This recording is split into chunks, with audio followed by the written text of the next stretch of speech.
Alright. I look ridiculous.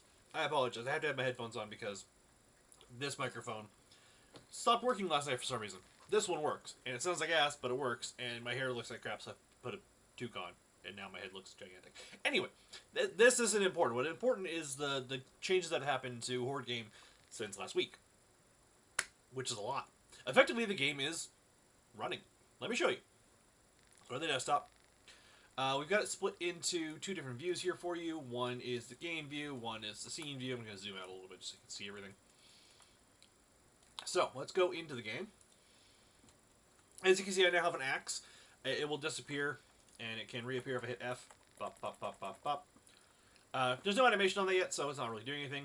As you can see on the scene view, enemies are spawning. They are currently heading towards windows because I was last working on making the enemies come through windows. Big changes. Enemies give points. Since the last time you were here, the enemies give points. You can see it if I pause. It gives a number of enemies in the wave. It gives the points that you have total. I start with 500 because I want to just be able to debug things. Down here you can see my ammunition, ammo in the gun, and the reserve. This took like a solid day. If I go down, bullets, I have 7. I can't buy any more.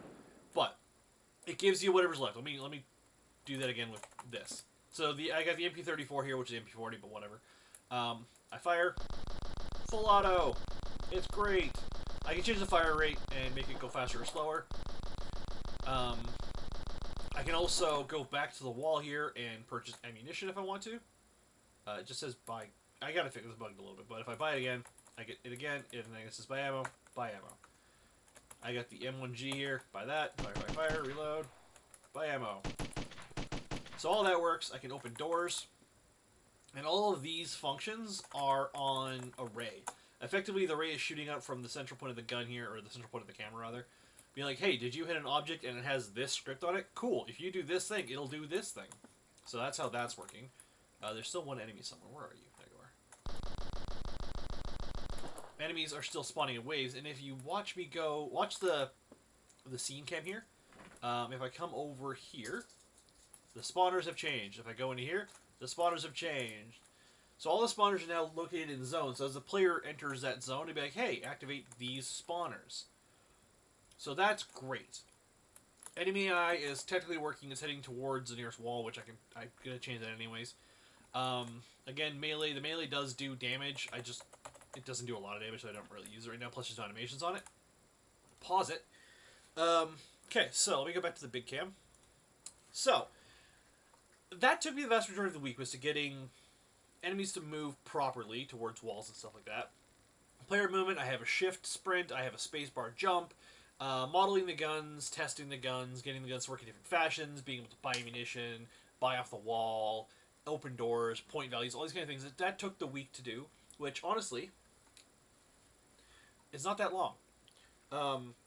So I did an insane amount of work, and I have updates per day. So I have like a week's worth of updates to post that's like over an hour long that I might post later on.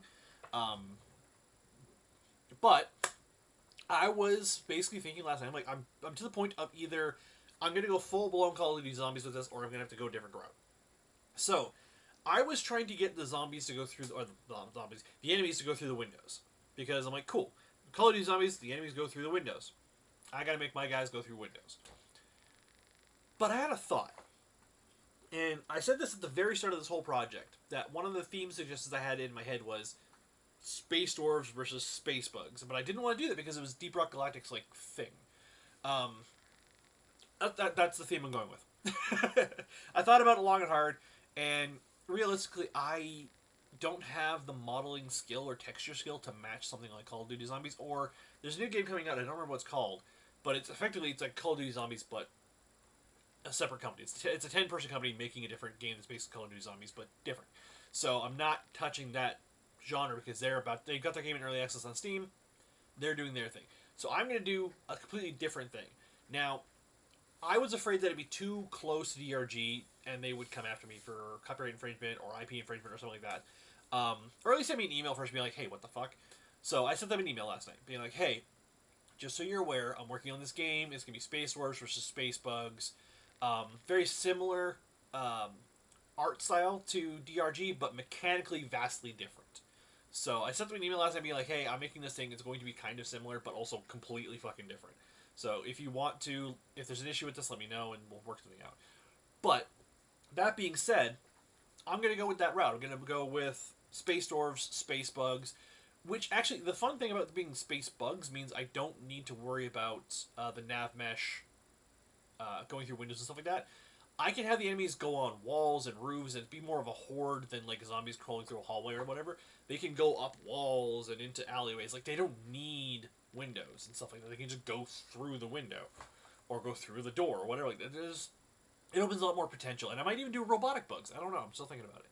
But that was where I was last night. With the very last thing I had to do before I went to bed was decide the thematics behind the game. And I'm going to do Space Dwarves because if anyone's been following my channel recently, I, one, love dwarves. I love fantasy dwarves. They're my favorite race. Also, Are you not on there? You're on there. Play the Leagues of Catan. But I play Space Dwarves in Warhammer 40k. So, I've always loved Space Dwarves. I'm going to go that route. I'm going to make my own guns, my own skins, all that kind of stuff. It also opens a lot more of cosmetic options for me. If I want to make the game multiplayer later on, which I'm definitely going to, I want a drive behind the game to be like unlocking cosmetics, unlocking new guns, unlocking upgrades and stuff like that. But they're not going to be like vastly different, if that makes sense. Like, I don't know how to describe it properly. I want to make the game have the drive of progressing your character outside of the levels you're playing, but at the same time, I want there to be a reason you're playing the levels. So there's a give and take to the flow of the actual gameplay that's happening, aside from just Horde mode. So the first level, is just Horde mode. It's just you have to survive on a map fighting space bugs. That's going to be it. It also opens up a lot more options. I don't have to model real-world guns. I can just make science fiction guns, which are so much easier for me to model, because they don't have to make sense. But yeah, that's where I am right now. I have actually got the game in a playable running state where, you know, enemies are spawning, I can shoot them and gain points, and all that kind of fun stuff. It would be fun if I could add grenades, but, you know, it is what it is. And if I just wanted to go pa pa pa pa pa, I have to get like inside of them. I think this will work. They have a lot of health. This only does like 14 damage. No? You're not gonna die? There it goes. But the melee is not the greatest right now. Oh, I also broke the jump mechanic. I'm like halfway in the ground now, aren't I? It is what it is. But yeah, this opens up a lot more opportunities, and I can actually start flowing through the game. And hopefully by the end of the month, I will have a solid idea of what the game will be.